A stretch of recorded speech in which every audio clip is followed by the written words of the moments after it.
Thank you. Everyone, please have a seat. Thank you very much.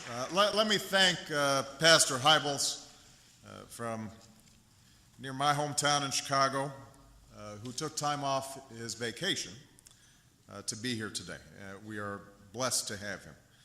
I want to thank President Neil Kerwin and our hosts here at American University, acknowledge my outstanding Secretary of Labor, Hilda Solis, and members of my administration, all the members of Congress. Hilda deserves applause. To all the members of Congress, the elected officials, faith and law enforcement, labor, business leaders, and immigration advocates who are here today, thank you for your presence. I want to thank American University for welcoming me to the campus once again. Some may recall that the last time I was here, I was joined by a dear friend and a giant of American politics, Senator Edward Kennedy. And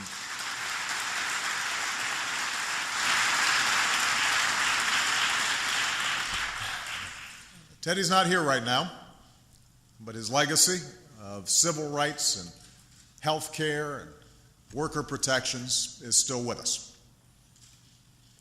I was a candidate for president that day, and some may recall I argued that our country had reached a tipping point, that after years in which we had deferred our most pressing problems and too often yielded to the politics of the moment, we now faced a choice.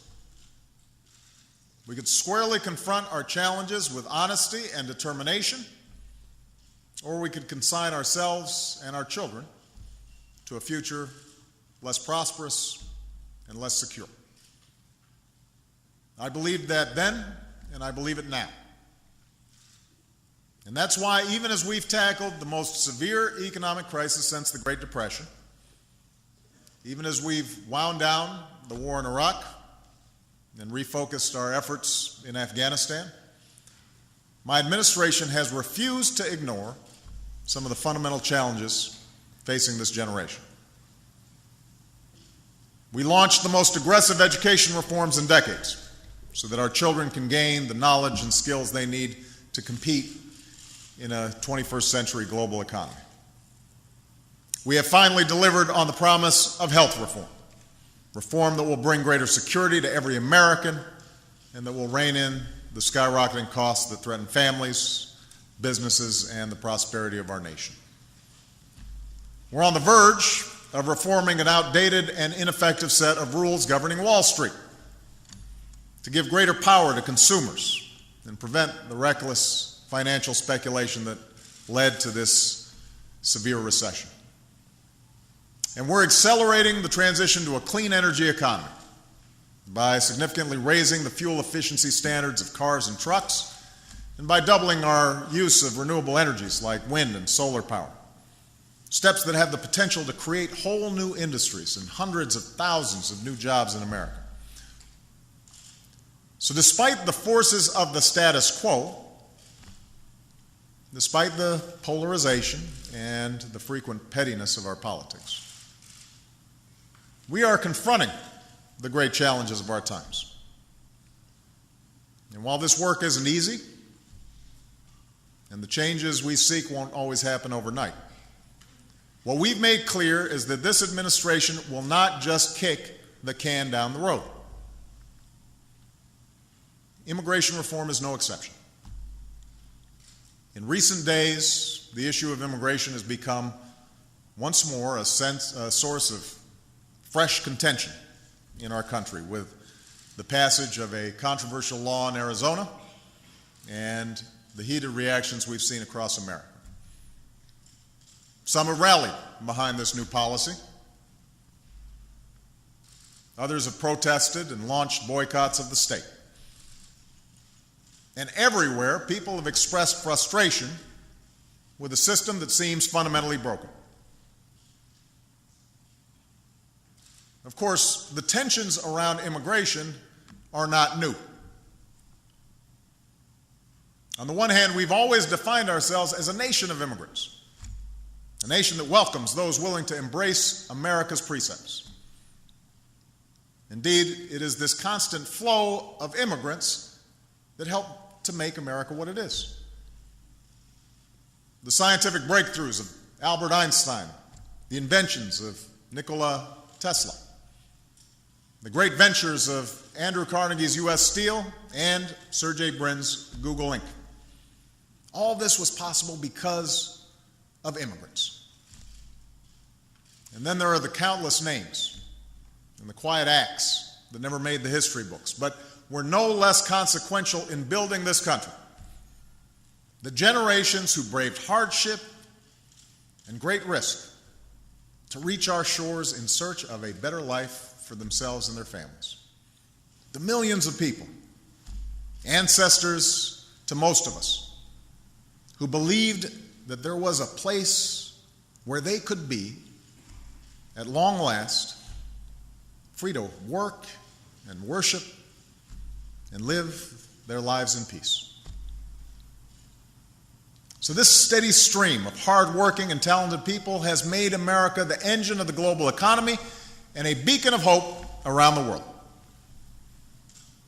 And it's allowed us to adapt and thrive in the face of technological and societal change.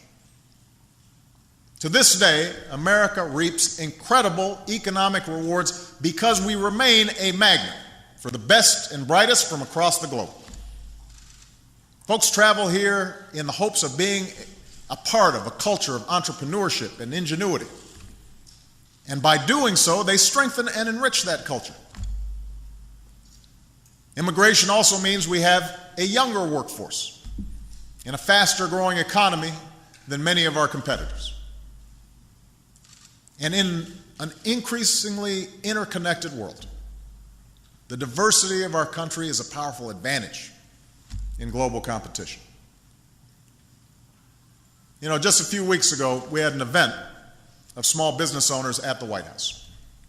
And one business owner was a woman named Prachi Davidos, who came to this country, became a citizen, and opened up a successful technology services company.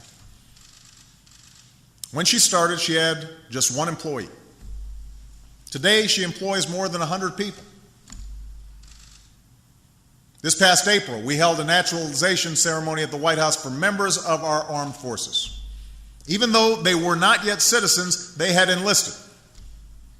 One of them was a woman named Perla Ramos, born and raised in Mexico.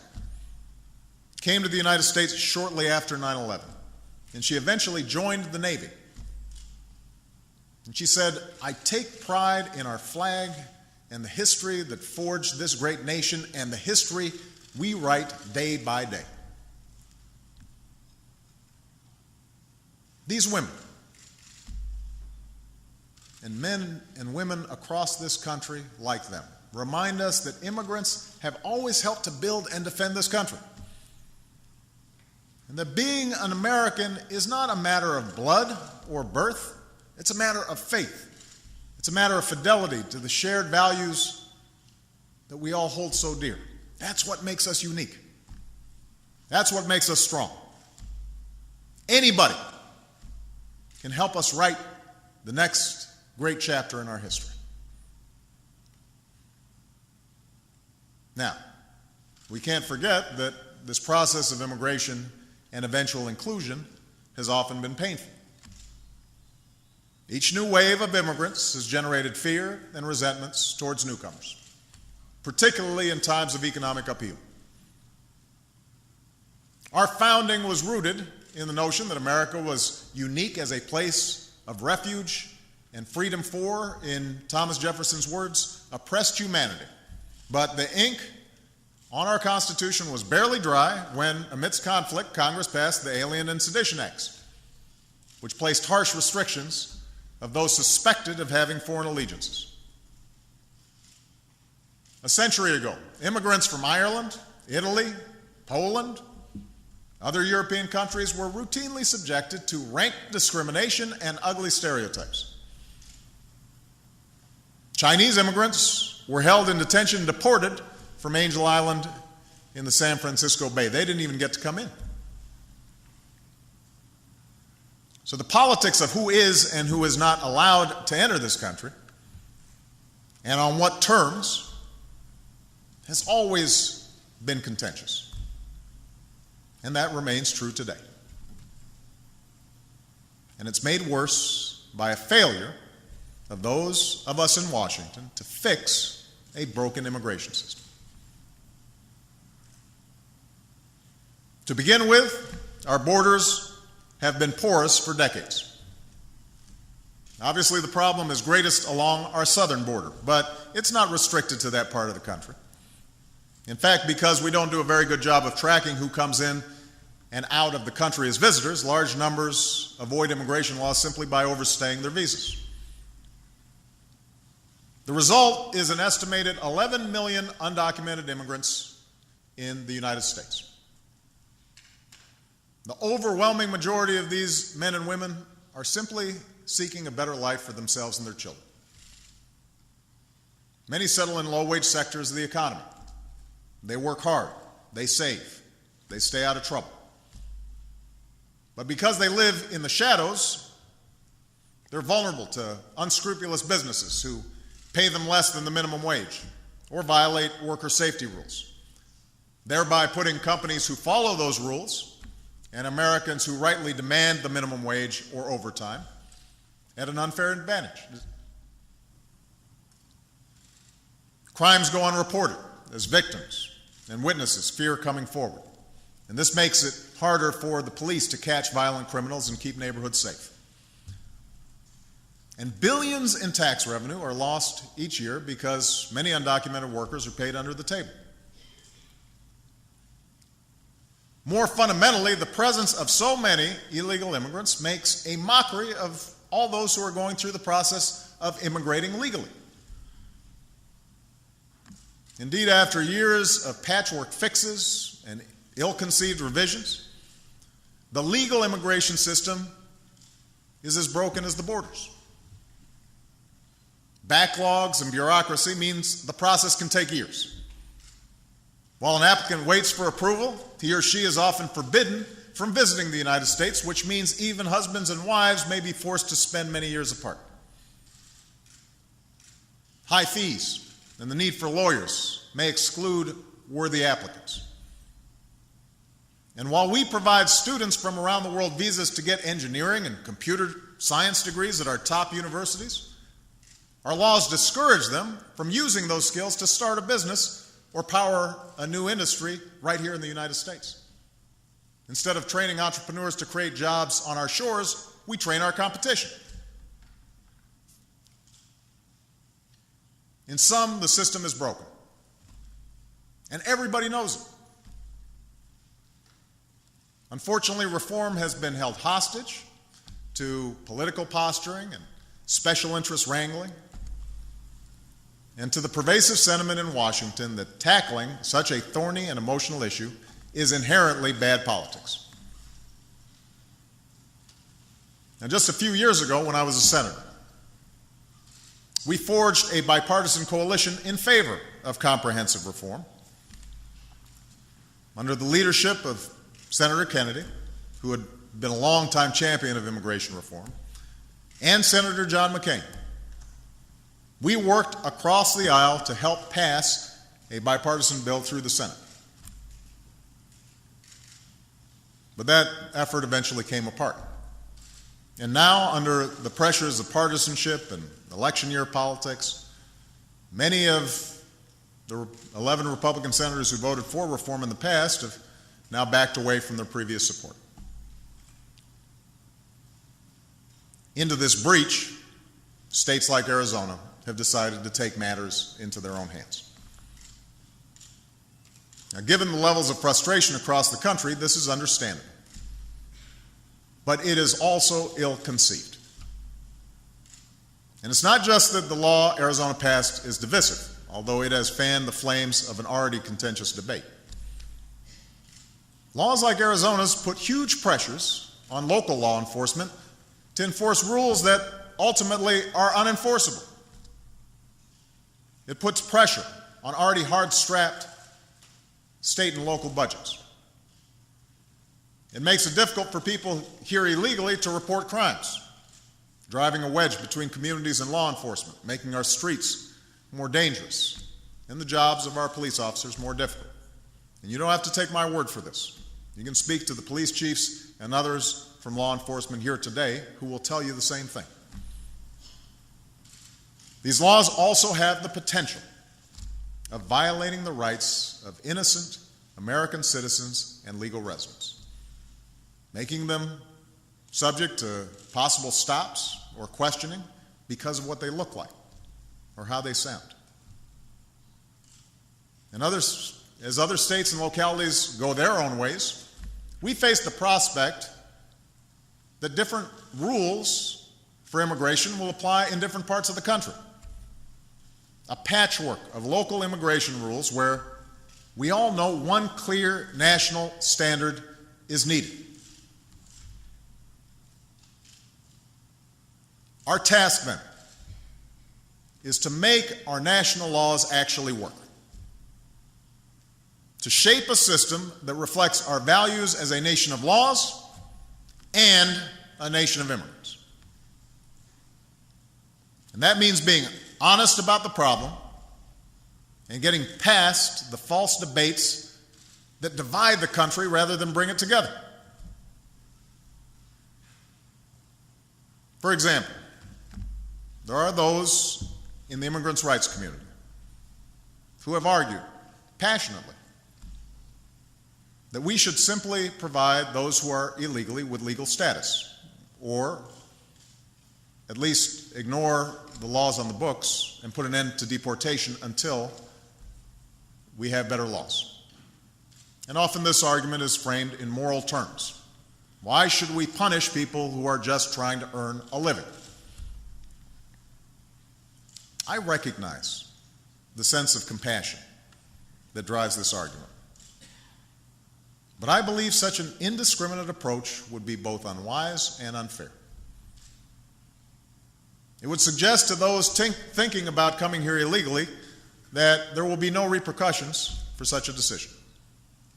And this could lead to a surge in more illegal immigration. And it would also ignore the millions of people around the world who are waiting in line to come here legally. Ultimately, our nation, like all nations, has the right and obligation to control its borders and set laws for residency and citizenship. And no matter how decent they are, no matter their reasons, the 11 million who broke these laws should be held accountable. Now, if the majority of Americans are skeptical of a blanket amnesty, they are also skeptical that it is possible to round up and deport 11 million people. They know it's not possible. Such an effort would be logistically impossible and wildly expensive. Moreover, it would tear at the very fabric of this nation, because immigrants who are here illegally are now intricately woven into that fabric. Many have children who are American citizens.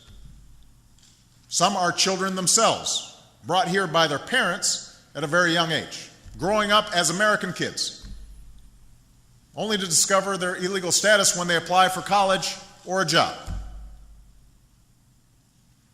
Migrant workers, mostly here illegally, have been the labor force of our farmers and agricultural producers for generations. So even if it was possible, a program of mass deportations would disrupt our economy and communities in ways that most Americans would find intolerable. Now, once we get past the two poles of this debate, it becomes possible to shape a practical, common sense approach that reflects our heritage and our values. Such an approach demands accountability from everybody, from government, from businesses, and from individuals. Government has a threshold responsibility to secure our borders. That's why I directed my Secretary of Homeland Security, Janet Napolitano, a former border governor, to improve our enforcement policy without having to wait for a new law.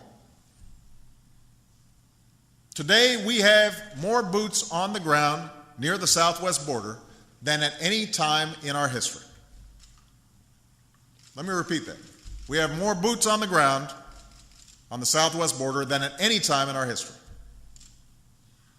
We doubled the personnel assigned to border enforcement security task forces. We tripled the number of intelligence analysts along the border. For the first time, we've begun screening 100% of southbound rail shipments. And as a result, we're seizing more illegal guns, cash, and drugs than in years past. Contrary to some of the reports that you see, crime along the border is down. And statistics collected by Customs and Border Protection reflect a significant reduction in the number of people trying to cross the border illegally. So the bottom line is this: the southern border is more secure today than at any time in the past 20 years. That doesn't mean we don't have more work to do. We have to do that work. But it's important that we acknowledge the facts. Now, even as we are committed to doing what's necessary to secure our borders, even without passage of the new law, there are those who argue that we should not move forward with any other elements of reform until we have fully sealed our borders.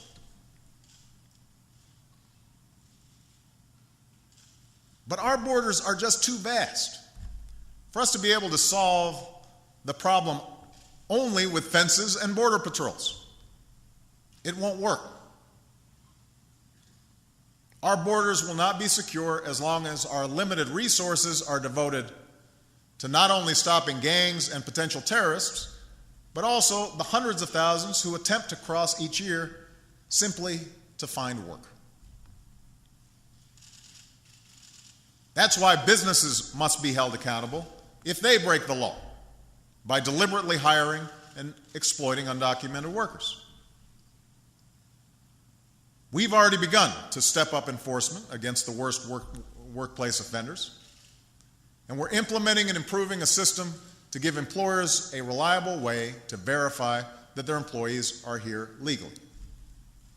But we need to do more. We cannot continue just to look the other way as a significant portion of our economy operates outside the law. It breeds abuse and bad practices. It punishes employers who act responsibly and undercuts American workers. And ultimately, if the demand for undocumented workers falls, the incentive for people to come here illegally will decline as well. Finally, we have to demand responsibility from people living here illegally.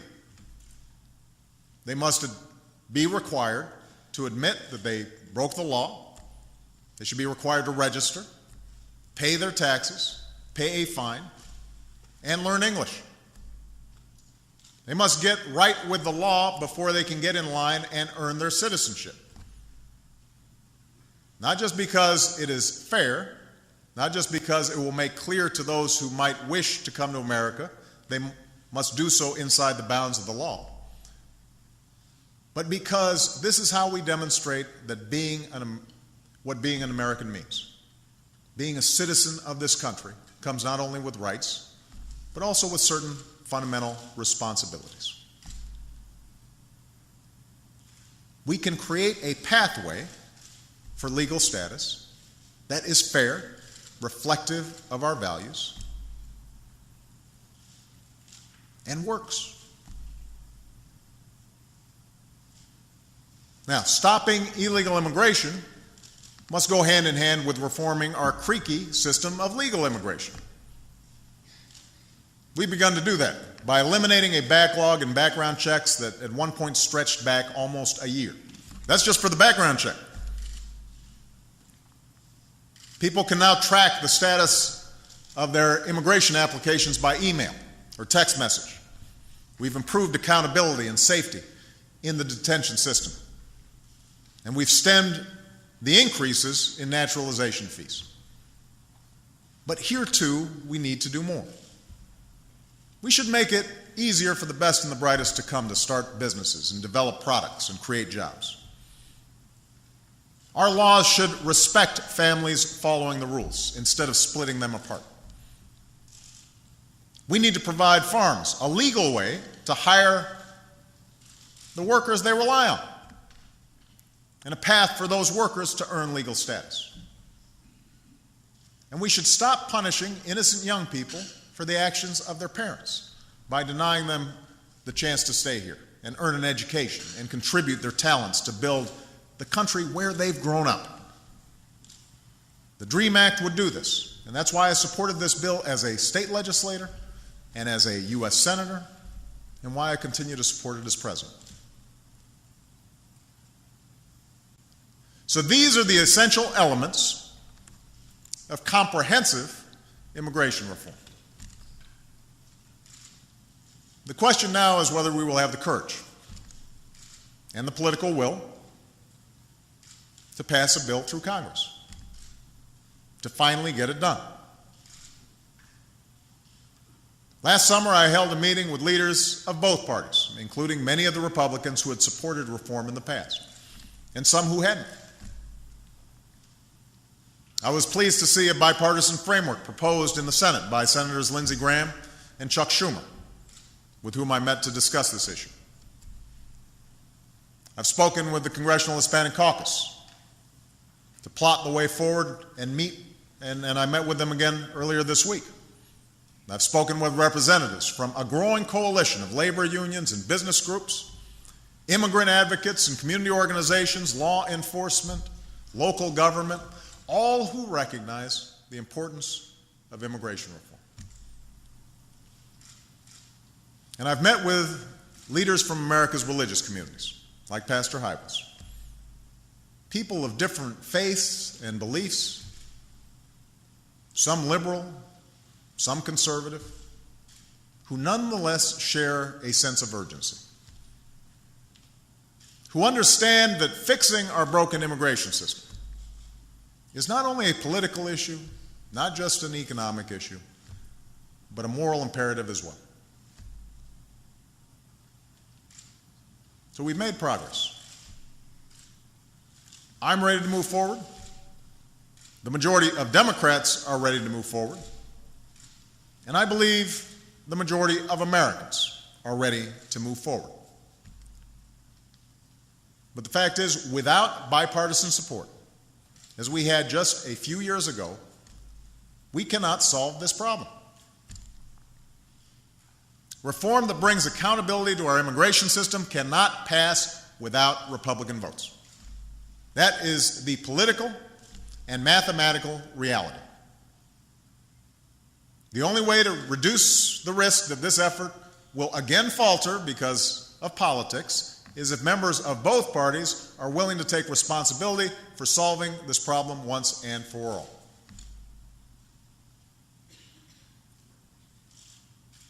And yes, this is an emotional question, and one that lends itself to demagoguery. Time and again, this issue has been used to divide and inflame and to demonize people.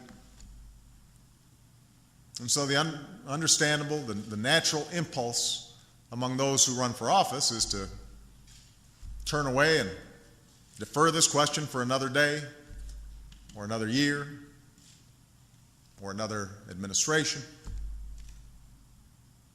Despite the courageous leadership in the past shown by many Democrats and some Republicans, including, by the way, my predecessor, President Bush,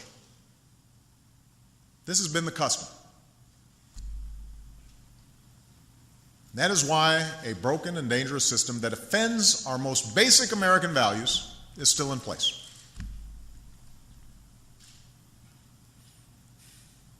But I believe we can put politics aside and finally have an immigration system that's accountable.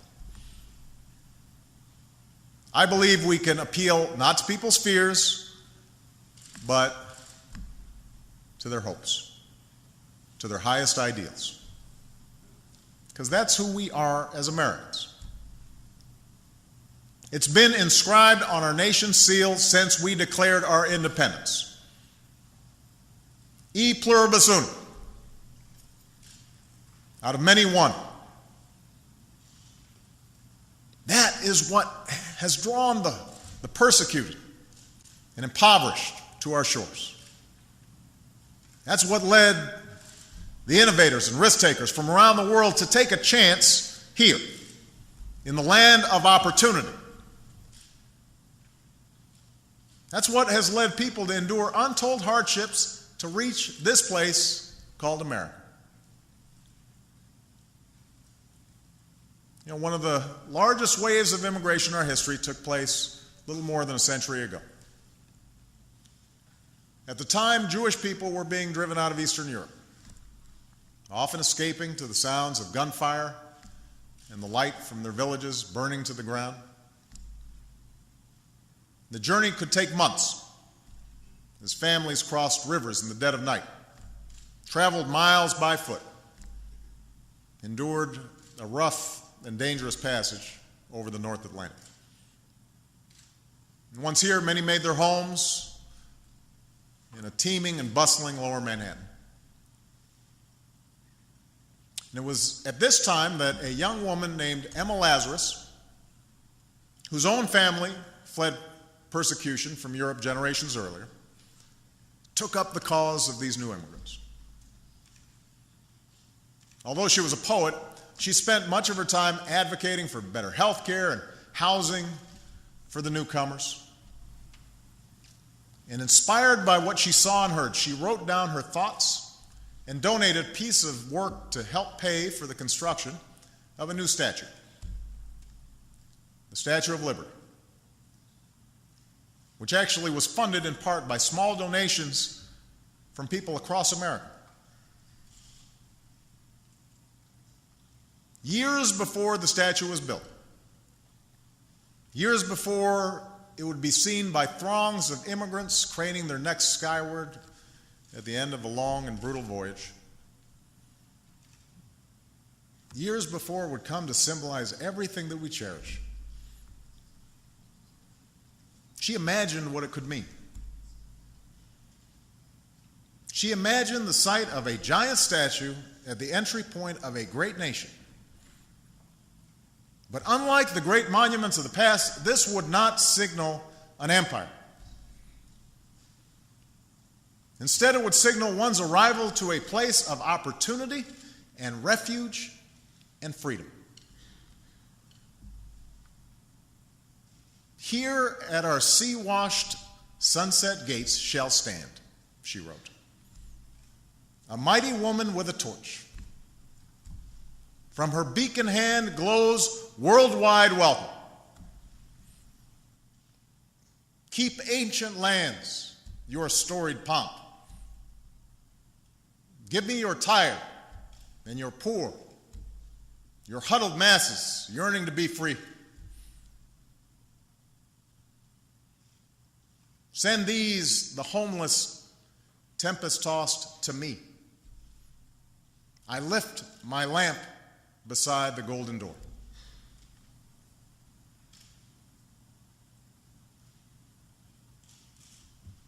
Let us remember these words, for it falls on each generation to ensure that that lamp, that beacon, continues to shine as a source of hope around the world and a source of our prosperity here at home.